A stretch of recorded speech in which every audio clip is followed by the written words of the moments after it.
Whoa, okay. Shoot, I honestly think this... Okay, it's working, it appears. Alright, let me move my... Actually, I don't know if I can do that. Bear with me for a second. I'm okay. Where's the cam? The camera's right there. Bear with me for a minute. This is my very first live stream. I finally got this stupid thing to work. So I do not know. I want to show chat. Yeah, that's what I want to do. I want to show chat. So where do I show chat? Chat. Show chat. That's what I want to see. All right. So it's a bit weird because I'm looking and I'm seeing the delay. All right. So now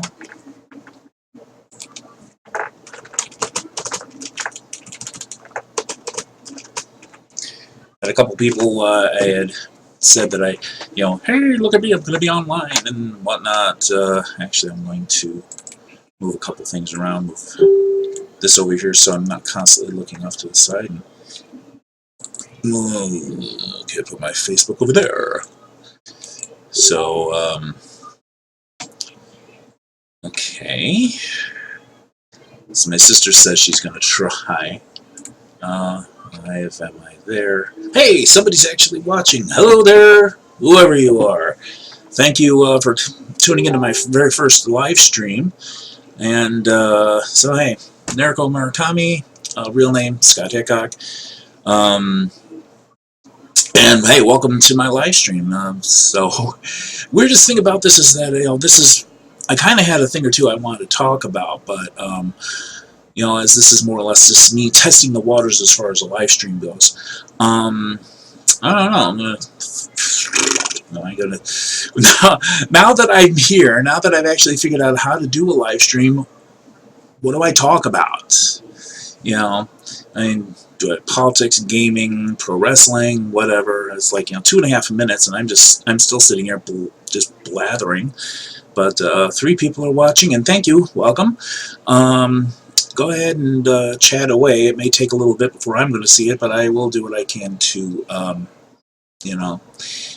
get back to anything that you throw into the chat. So, since everybody's doing this whole live streaming thing, I just figured, hey, why not? Because all too often, I get a lot of concepts and whatnot in my head and stuff I just want to talk about, and by the time I actually get around to recording something, I've completely forgotten what it is I wanted to yammer about, and it gets lost. So, okay, I'm just checking out a couple things here on Facebook. Oh, wow, this is one of those things when you end up in such a wired society like we have. You end up doing stuff like this, just back and forth, looking to see who is... it actually helps when you turn the chat on. Hey, Kevin, how you doing? as you like to say, how you doing? And it poked my oldest sister, Deb. Hi, Debbie, if you're there. Let's say, and I don't know who the third person watching is, but whoever you are, hi, thank you. God, what am I going to go on about? Well, alright. Kev, this ought to be very interesting to you, Kevin. Mike Bennett got into, I'm not going to say it was a Twitter war, but he did get into a pretty interesting discussion with a bunch of people based on his own political views. He went out and tweeted basically that he's no fan of Trump, and all of a sudden, everybody just went off. Well, not everybody, but a lot of people went off on him about it. And he responded in his typical no-holds-barred style, which I got a lot of respect for. I got a lot of respect for, the guy being able to, not back down from the internet trolls and just the people who are just going to, try and give 2-word, replies without, anything behind that. I really, really do have a lot of respect for Mike Bennett for that. He may be a heel for TNA, but I will definitely say that, good on him. Good on him for that. I realize how much talking can make you thirsty. But I did a recorded rant, just something raw, just off the top of my head, going on about the differences between the way WWE is today and the way the TNA has just been improving, seemingly every week. I've expounded on that one. And no, Kevin, I'm not going to go into that again. How you doing? So, what's been going on with me? Not a whole lot, because, this is one of those other weird things about doing a live stream. There's a lot of crap going on in my private life that I just, it's not a matter that I feel uncomfortable discussing, but, there's a reason I refer to it as stuff going on in my private life. So I don't know if I'm ever going to blather about that in a live stream. Yeah, how you doing? So, but going on, thinking about that whole thing with what Mike Bennett, Miracle Mike Bennett had said. Actually, okay, let's launch into that one. I'll go into that. It's the closest I'm going to get to actually going into a political rant without actually it being a political rant.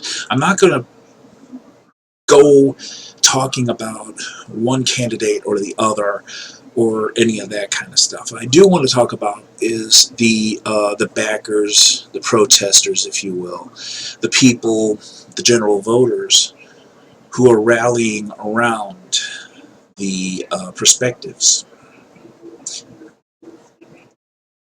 Why am I seeing so many of these news stories showing these gatherings breaking down into violence? It makes no sense to me.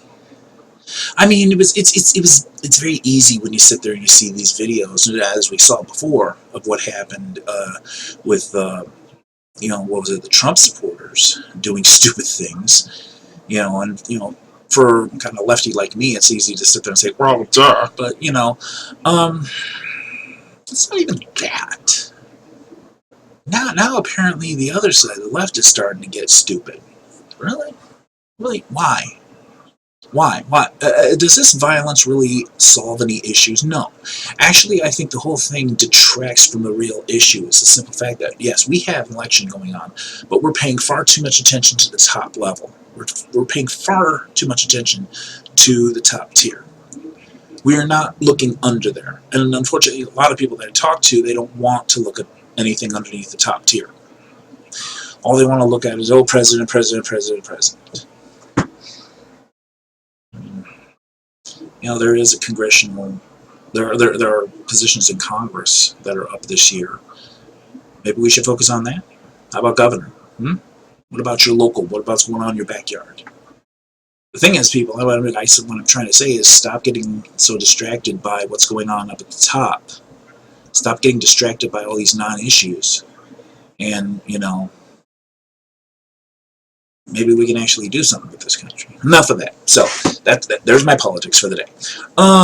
What am I going to go to? Video games. Why not, The whole reason that, what really started with my channel was video games. I started in about video games a couple of years ago.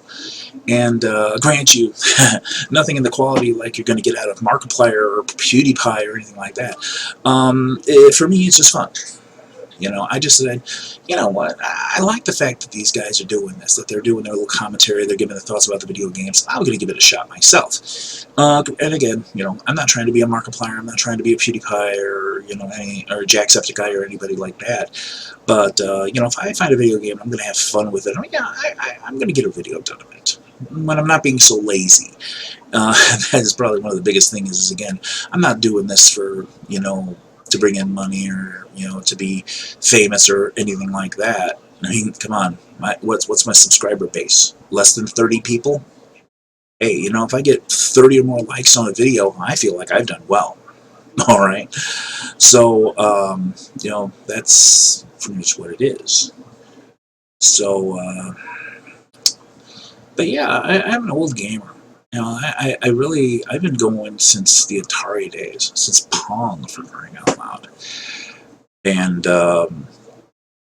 you know, if you've seen the video I did on the Atari Vault, you probably saw and heard how, you know, squeetastically excited I was about it, and still am. I'm still playing, and I'm still messing around with it. I just haven't gotten around to doing these videos. And again, the personal things in my life have kind of been a bit of an interference. But you know, maybe I'll get around to doing a video series again soon. Who knows? You know, right now, right now for me, I'm pretty much going day to day. You know, and right now the reason I'm doing this video is not only because there's not a whole lot else for me to do right at this moment, but I guess I'm just in a good place right now, so I can actually do this. So, yes, that was fun. Yeah, it was a lot of fun. Video games are fun. I think the thing about this, about just touching on the whole Let's Play phenomenon, it's no secret. Markiplier, PewDiePie, all these people, these really big name personalities on YouTube, they're not just doing this for fun. They're getting money for this. They're generating, you know, advertising revenue, and they're getting residuals from that. They're making money. And, you know, a lot of them are doing, you know, the charitable things and everything like that, but it's like, yeah, they're getting paid for this. Sort of, I guess for me, being, you know, middle-aged, I'm in my late 40s, it's sort of, it's a giggle point for me, because I remember back hearing, you know, the adults of back in my day saying, you're wasting your life, your time playing them video games. You're never going to be able to make anything of yourself or make any money playing those video games. Let's look at this right now. The Let's Players are getting money off of the residuals from the advertising revenue. And there are professional video game players. These are people who play like League of Legends, Dota 2. They go into these tournaments, and there's a lot of money on the line. Pro game players. Think about that, people. Think about this. Sorry, Dad, but people are making money playing video games. You know? Stuff is coming across as delayed, so your live streaming is live, but my comments are still... Well, yeah. I mean, it's taking a while for me to see your comments there. So, yeah, just bear with me, Kevin. I'm actually trying. And Debbie, if you are watching, please say something in the comments, because whichever direction the text is that I may be pointing the wrong direction to, I don't know. Which way is it? It's somewhere there. I don't know. So, well, I'm on about video games. Is there anything coming up that I'm personally excited about, even though I may not be able to get the video game for a while? Outlast 2. Oh my god. My very first video game series that I did a Let's Play for was the DLC to the original Outlast, called Whistleblower. And that gave rise to something I call the Traeger moment. Anybody who has played Outlast will understand what I mean by the Traeger moment. And of course, if you know, there's a reason, totally different reason why that, you know, what happened to my hand. But the fact of the matter is that it does involve hand injuries in the original Outlast. Yeah. Bottom left is thank you.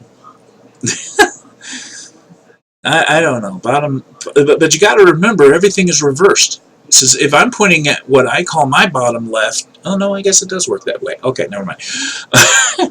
Bear with me, man. This is the first time I've ever done a live cast, so I have no idea what the hell is going on.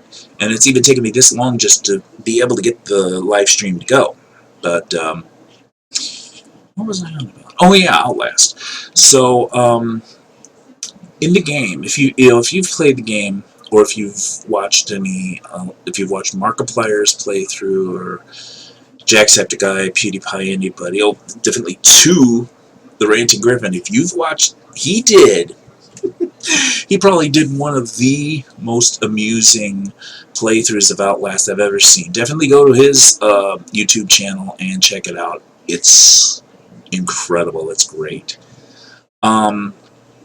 But there's a moment in Outlast where you will run across the character Rick Traeger. I really don't want to spoil too much, but then again, it's like the game's been around for a couple of years. I don't know how much more I can spoil. You end up your character ends up losing a couple of fingers in very graphic, gruesome fashion. I didn't touch the game for almost 2 weeks after that. I was so freaked out by that moment. I was just like, nope. But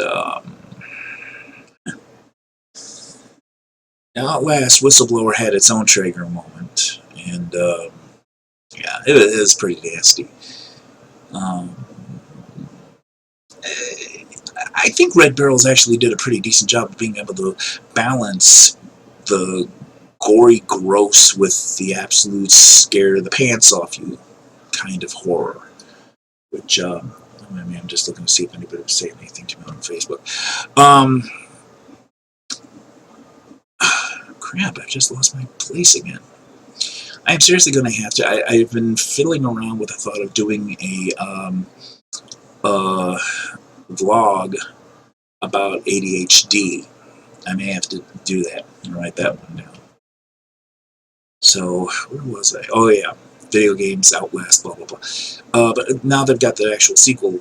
Outlast 2 is coming out later this year, and from what I've seen, the early release, the demos. Oh yeah, all aboard the Nope train, because this it looks like it's going to be nuts. Oh well, there are a lot of games that I just noped out. I mean, Kevin, you know that I'm a huge fan of the Five Nights at Freddy's franchise. I still haven't. I never did get to Night 5 on the original or on Five Nights 2. I've completed Five Nights 3. Five Nights 4. Five Nights 4. What went wrong there? I think the whole thing with Five Nights 4 is that it placed you as a child. That whole perspective. And the whole thing of fear of the dark.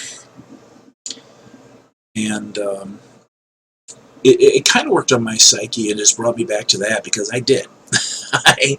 I was not very comfortable with the dark as a child. And then when you're adding in these, the animatronics gone ridiculously frightening, and the jump scares happening, and I mean, there were certain things you could look for when you were playing the original game, the second game, and the third game. The fourth one just took all of that, threw it out the window, and said, guess what? Good luck figuring this one out. And it just hit me to the point where I was just like, nope, nope, nope, nope, and nope. Board the nope, put me on the nope train. I'm done with this game. So, and I think I made a little video about that a while back ago.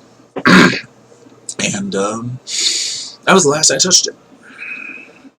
And now I hear there's going to be a new game. What is it called? Sister Site or something like that? There's been teasers up on Scott Cawthon's website, www.scottgames.com, hinting at a new game. Which is, I think, is a good thing, especially since how hard FNAF World fell. And I mean, unfortunately, that was probably one of those situations where it's like, it looked good on paper. The concept was there, the concept seemed good and everything, but once you actually put it into practice, it didn't really work. I don't blame Scott for that one, really. It's like, you never know what you're going to do unless you really try it, and he did, and it fell. So,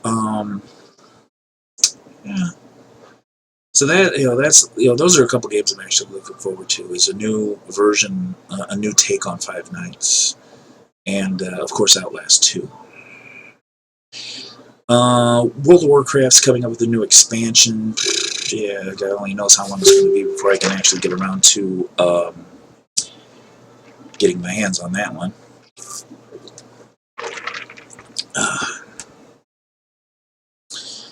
But, yeah, Kev, that's absolutely it. So, just looking over there. Alright. So, what was I? Okay. It's just one of those things. It's like a curiosity. I gotta take a look and keep an eye on my other social media. So, I didn't think it was going to be difficult to sit there for 20 minutes and try to keep, a conversation going. But apparently it is. So, well, I guess, I tested the waters. I guess, yeah, it works. You can hear me, you can see me, and everything seems to be streaming nicely. So, all right then. I don't know how often I'm going to be doing these live streams. I guess just, whenever I'm able to, and I actually have something on my brain that I can talk about and keep, on track for a while. So, thank you, the three of you, for keeping an eye out and, keeping an eye out, watching me make a complete idiot of myself. And, I will do another one of these soon. So, until the next time, Sky Hickok, aka Nerikull Murakami. See ya!